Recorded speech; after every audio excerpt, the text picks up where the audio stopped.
Welcome! What's up? I'm so excited. You already know I'm excited to have you here. So one of the things I've started to do is have chit-chat conversations with my friends. I call it several things. The inclusion exchange, but essentially what we're going to talk about is like, how do you live your life to a T? Yeah. But before we get to how you live your life to a T, I want everyone to know a little bit more about you. I can sing your praises for days, but then I'm biased because I actually know you. Yeah. But you have evolved your creative journey and process like no other. I think you've gone through a rebrand. A complete rebrand. A complete rebrand. So tell us what that process was like and where you were and where you are right now. So what's up, guys? My name is Teee, also known as Alexander Duncan IV, if you want to get formal. Oh, the fourth. The I didn't know. That's Teee, Alexander Duncan IV. Oh, ADIV. Yeah. ADIV. What? Yeah, These are the things like everyone just thinks it's a name. Like it's an acronym. It's yeah, I was like, maybe it's his middle name. No, okay. no, Alexander IV. Interesting. Yeah. So I've been. You met me as a songwriter. I did. So I've been writing music for 15 years. And that's always been my journey. That's always been my love of music is on the production side. But you've also known I always love to look good. I always love to like be in clothes and take photos. So I've always been in this weird middle space of like, is he an artist? Is he not? But I never was an artist. And people wanted me to do music my whole life. And I'm like, I'm good on interviews. I'm good on photos. I'm good on all that stuff. But then COVID happened. I don't know if you even know the story about how I became an artist. No. So COVID happened. And I genuinely thought you were always an artist. No. I became an artist. This is my 5th year being an artist. Oh, so you're like, I knew you literally which makes the journey even crazier, Interesting. Right? Okay. So in 2020, I thought the world was ending. And as a songwriter, it's like, if I can't have sessions, I can't make money. I can't be in rooms with musicians. I can't create music. And so I started sending music off to my label and they were like, do you want to put this out? And I was like, nah. Then literally he was like, well, the world's ending. And I was like, you know what? Not the world's ending. Well, we thought this was June 2020. No, so we think thought the world was ending. Yeah. And so they threw some money at me and I was like, all right, I guess I'll be an artist. And then I sat down at the drawing board and I was like, okay, how does everyone that knows you, because at that time I had like 20, 30,000 followers online. Yeah, maybe. And I was doing a lot of comedy. I was doing memes COVID. Oh my God, you got people through COVID. Yeah. I hope you know this. I know, so that's why I started. You were entertaining. So that's when the followers came. So I started doing memes in COVID and like every day I'm like, we are bored, let's laugh. But then halfway through COVID, I started making music and I was like, okay, how do I pivot this? Because all these people only follow me for comedy. And so I did a hard rebrand. Like, so the cowboy is because half my family's from Texas, my mom's side. And I discovered that one of my cousins got the chance to buy the plantation and ranch that we were enslaved on. I did not know that. And then it made me dive deeper into like the history of the cowboy in America. And the first cowboys were Native Mexicans and Black people, not white people. So I was like, okay, cool. I can take that element, some reclamation of that. And then from 2017 to 2020, well, to now, I've been going to Nigeria a lot. And I have so many Nigerian friends. So I started wearing like a lot of the Yoruba hats. What's it called? I forgot what it's called.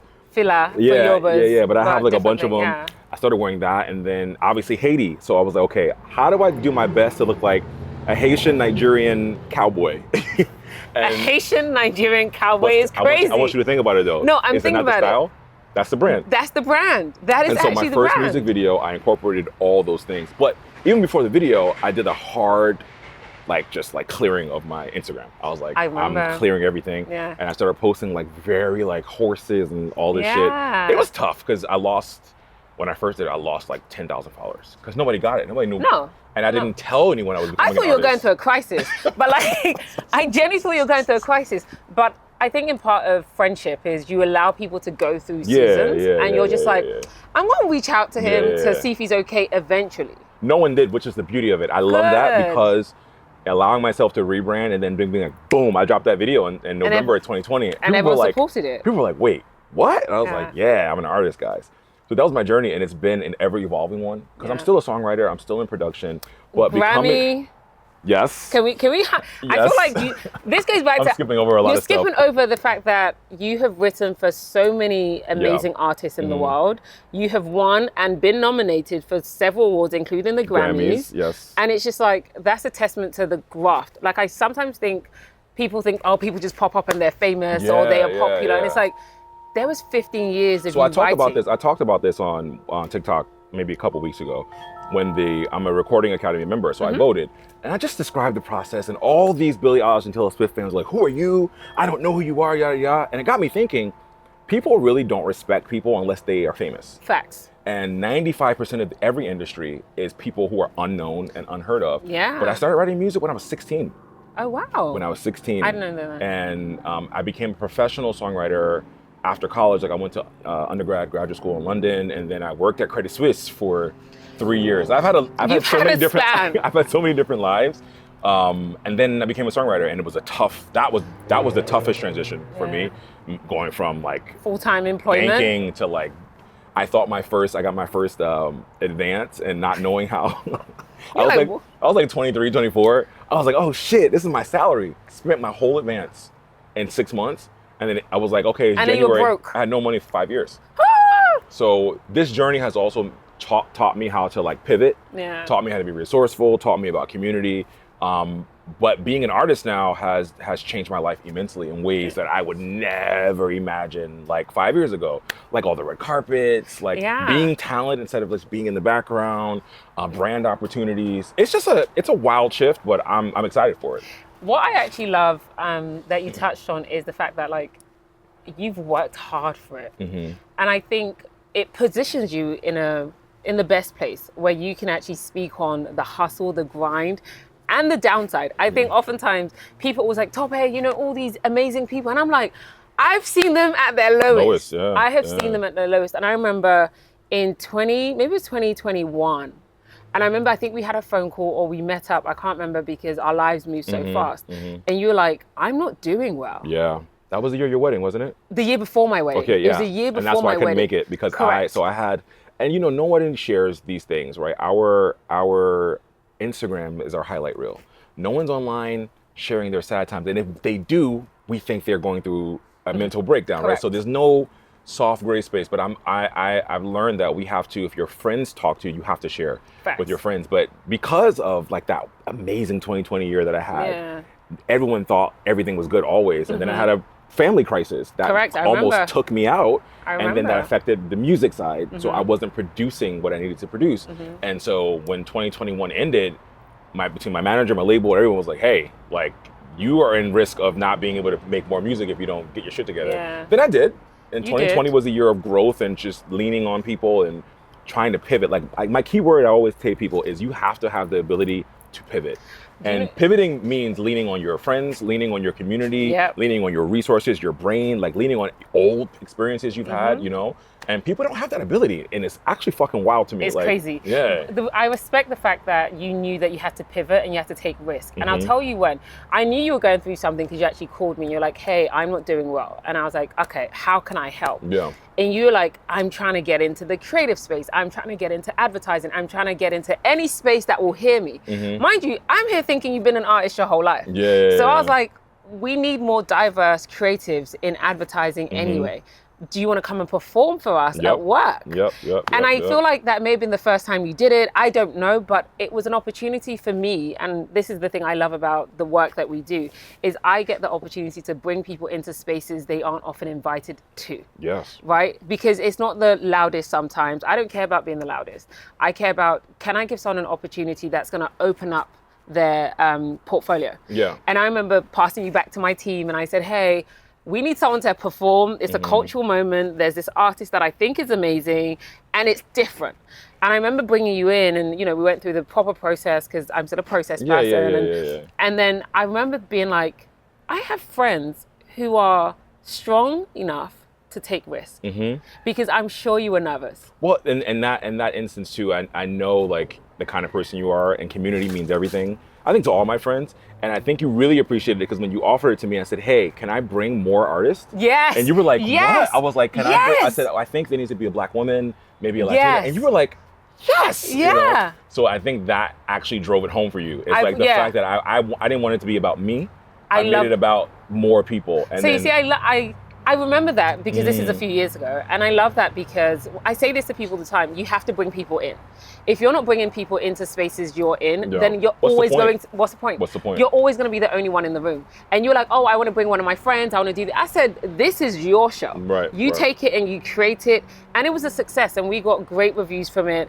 But what I loved was the fact that like, even in your worst seasons, you still showed up for me because you knew my name was on the line. For sure. Because I was bringing in the talent in. First of all, I'm scared of her, so I'm not going to do nothing. I'm not gonna do nothing. No, I'm joking. I'm joking. Toby's lovely. I'm not. You know, I just have boundaries. No, which are good though. Which are good. I have boundaries. Which is good to have. Yeah. Which is good to have, especially at this big age. You can't be embarrassing. I can't be embarrassing. Because I'm like, this is the question I was going to ask you. At our level and the things that people expect from us, we don't get the grace to fail. At all. We can't fail. So if I'm bringing you to the Grammys or I'm saying, hey, I'm going to introduce you to the Recording Academy or whatever the opportunity is, you cannot fail. I can't fail. Because if I fail, that's a reflection on everyone. Everyone. And then that's also that door closed. I'm never going back. No, that's it. I don't think people realize that. And I think that's why like lately, and the older I get, is the more I'm willing to like share what this process is like with people. Because people, okay, we're in a time now where the general public has access to people they would never be able to speak with, right? Ever. Via social media. And so because of social media, these people have all these preconceived notions of what entertainment or marketing or advertisement it is. And sometimes I'll just like look at people's comments and I'm like, you really have no idea. You don't know how hard this shit is. Like I had one girl the other day tell me, she went back to one of my old brand, it was a YSL post, and she was like, oh, it figures that you would be propped up by a brand just because da-da-da-da-da-da. Oh, not propped up. And I said, oh, and I responded to her, I said, you mean like a brand reached out to my team and we worked out a deal because of the brand that I built? That part, and she was like, well, you're an artist, so it's easy for you. But things like that, right? Things like that, which is why these discussions are important too, because people don't know. They just see a person and think, oh, it's easy. So how do you handle that? How do you handle going from this level of pressure, right, to where you're going to next and where you've come from? Because before you were the background person, you were a singer-songwriter, but you weren't visible as much as you are now, where you go viral often for some of the things you say and do. You have POVs that are important. You help cultures understand each other. How do you deal with that pressure? It is one of the things that I thank the Lord, the universe has blessed me with. I really and truly don't care about opinions unless like you had an opinion on me. Got it. Someone that knows me, knows my life, knows my personality. When they have an opinion on me, that matters. But strangers, like, I'm just like, okay. At first, I will say, when I first went viral a couple of times, or one time one of my music videos landed on the wrong side of the internet. Oh no. And the comments were like pretty gnarly. And I was like, whoa, like it was like on the MAGA side of the internet. And so they were like, what, take that costume off, boy, that all these things. That one hurt. I will say that one hurt because it was like a thousand because I deleted it. Oh, it was like I remember you told me you had to delete a post because it ended on the wrong side. It was like 1,000 comments of people telling me I shouldn't be occupying the space that I'm in, even though I know like my family was the reason for this space being, you know. So those kind of things, but that was a lesson learned. It was like, okay, things are always going to end up on the wrong side of the world, right? Yeah. My dad used to always tell me, there will be people on this earth that just don't like you for the sake of you being you. Facts. Because you being you reminds them of what they're not. And it has nothing to do with me. It has everything to do with people just being like, well, I deserve to have what he has. And since that thing happened, I was like, okay, I talked to my therapist about it. Yeah. Therapy is important. You know how I feel about therapy. Everyone should be a therapist. About it. And then we came to the same conclusion. It's just like, unless you know me or you have some space in my life, what you say shouldn't matter. I don't care. It doesn't matter. I don't care. So and you're right. Like now, basically, I could not post online for a month and my face is everywhere. It's wild. When I was in Nigeria, oh my God. I was in Nigeria at the hotel at breakfast. This is the wildest thing totally. The guy was serving me. He just kept like, good morning, sir. And I was like, is everything all right? He's like, I know your face. I said, there's no way. There's no way. Then he goes back, he brings over 4 of the guys. They're like, oh my God, we love you, da da da. And I was like, wow, okay, so this thing is real. Every day in Nigeria, every single day in Lagos, people were coming up to me. You do have a unique like dress style and sense of how you communicate. But you also, to your point, you don't know where your content is going to land. Ever. And because you talk about different things, and we'll talk about that like in another episode, you talk about several different things that's relatable. So people are like, wait, this person's real. They're not as polished and I can relate to it. How do you find balance in all of that? Because I've been talking to a lot of black men, black women, just people in general. And it's like the further you go, the higher you climb, the more pressure that is there. Yeah. And with that pressure, if you're not careful, you can come crashing and burning. So what I found recently, and this has never happened before this year, I used to just post whatever I wanted. Like TikTok was fun for me. It was fun. Entertainment. And then TikTok turned into a lot of like xenophobia kind of things between certain groups. And so I was like, okay, I'm smart. Let me use my expertise in various areas to talk. And then I realized people heard an American accent and just thought I was dumb. And so it made me want, it's true though, it's true. Because people will be like, you never left your hometown. I'm like, you don't want to do that with me. The stereotypes came, the stereotypes came. And so I was like, okay, let me talk more and more about it. But now this year, before I speak, I'm like, okay, let me. Oh, so you think a little bit more I have to because. You're a brand now. Yeah, because TikTok to me wasn't real. No, it was just banter. To me, Instagram was always real. Instagram is like the more serious, polished version. Now how I wrap my head around it. Instagram will always be my portfolio. Correct. And then TikTok is an extension of that. So whatever I'm doing on Instagram, I need to just do a video version or elaborate on it more, share my life more. But I need to steer away from the polarizing kind of topics that I was doing. You can't talk about everything either. No, but that's like learning curve, right? That's a learning curve. Now I know because now I'm like, I just didn't understand how visible you are social media is in that sense. Yeah. Well, because TikTok is 10,000 times more visible than IG. 1,000%. And even though I've been on IG years and several of my posts I've done, it's not the same. It's not because the other thing is, TikTok, you get to see people viewing you. You don't get to know who's viewing you. Yeah, I don't. Like, okay, even when I landed in LAX, some girl came up to me. Oh my God, I love you. I was like, what the hell? So it makes it, so all these person interactions make me be like, okay. You gotta really. You have to think. Like even when I was I was in Nigeria for a week, and so I was very cognizant of like the way I was speaking about the place. Before I would be like, before you banter, I'll be like, Lagos Airport is the worst in the world. I would never say it, and now I'm like.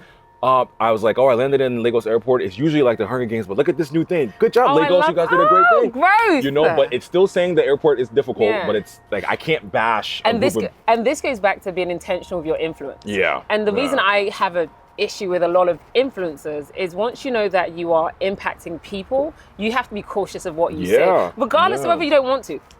Because there's like generation. You know me. That's not how I speak. I know. I would just be like, this airport's trash, but I can't. I'm still working on me. Well, you're Nigerian, so it's different. Okay, fair. I'm a foreigner who was an influence. I'm not Nigerian, and I look Nigerian. Which you do. You're basically Nigerian. But that fucks them up even more online. Because every time I was speaking, I would say Lagos. They were like, this guy, how far now? You're not saying Lagos correctly. I'm like, have you done your ancestry?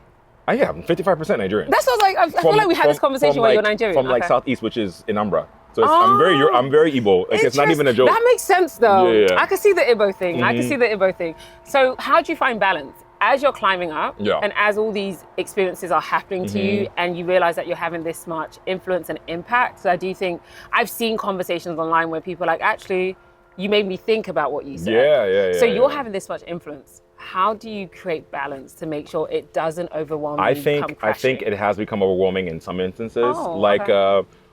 So we touched on it earlier. The thing I had to like really take grasp of and understand, like, because I share something on my page does not mean it's staying there. And everything I post goes viral on Twitter and this Instagram. Because it leaves the platform. I get overwhelmed because I'm like, oh my God, I didn't intend it. Because I don't intend things for. Like when you said Paris is the capital of bad smells. They put me on TV5. They put me on TV. And in the papers. Yes, and in the papers. When I went back to Paris this time, I was nervous. I was. The fact that you can go back to a country after you told everyone on social media that the country smells. I mean, no, and the people of the country smell. Not a lie though. Not, Look. But see, I wouldn't make that post again. No.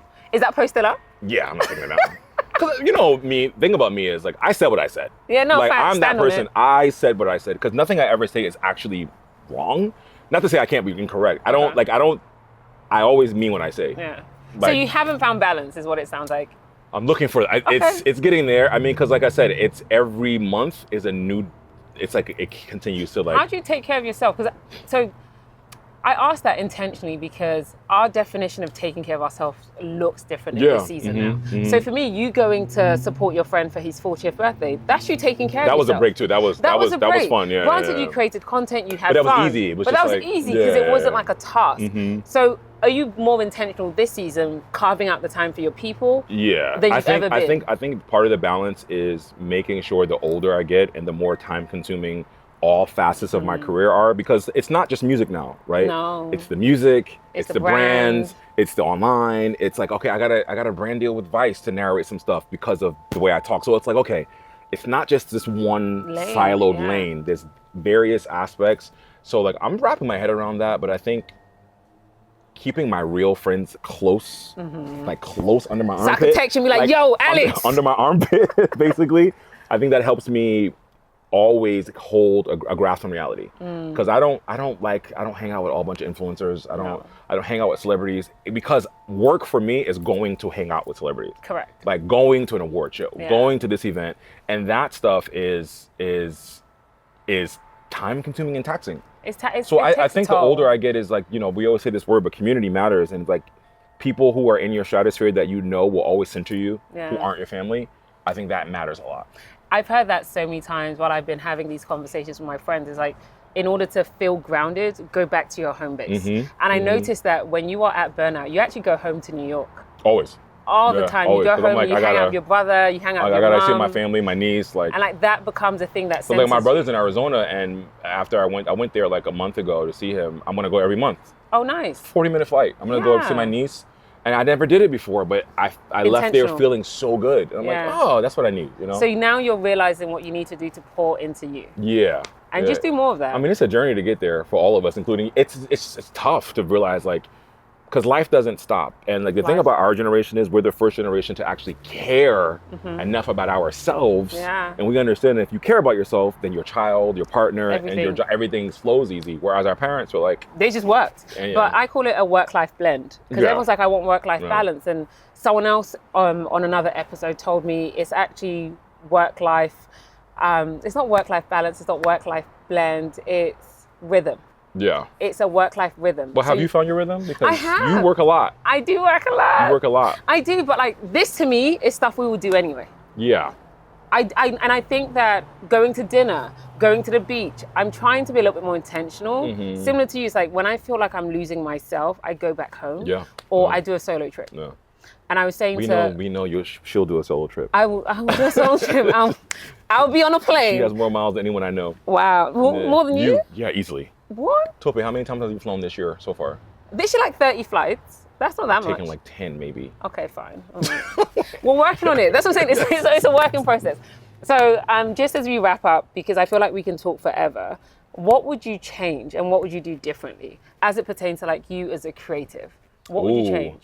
So that question I get asked a lot, and I always say nothing. Oh, okay. Because on the journey to being a creative and the journey to discovering your creativeness and how you tap into it, it's all about the life you live.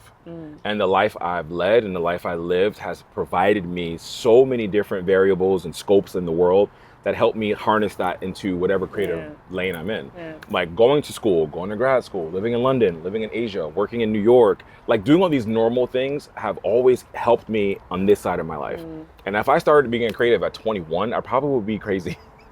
You know, I think like the journey we're on helps shape whatever creativeness you tap into at any point in your life.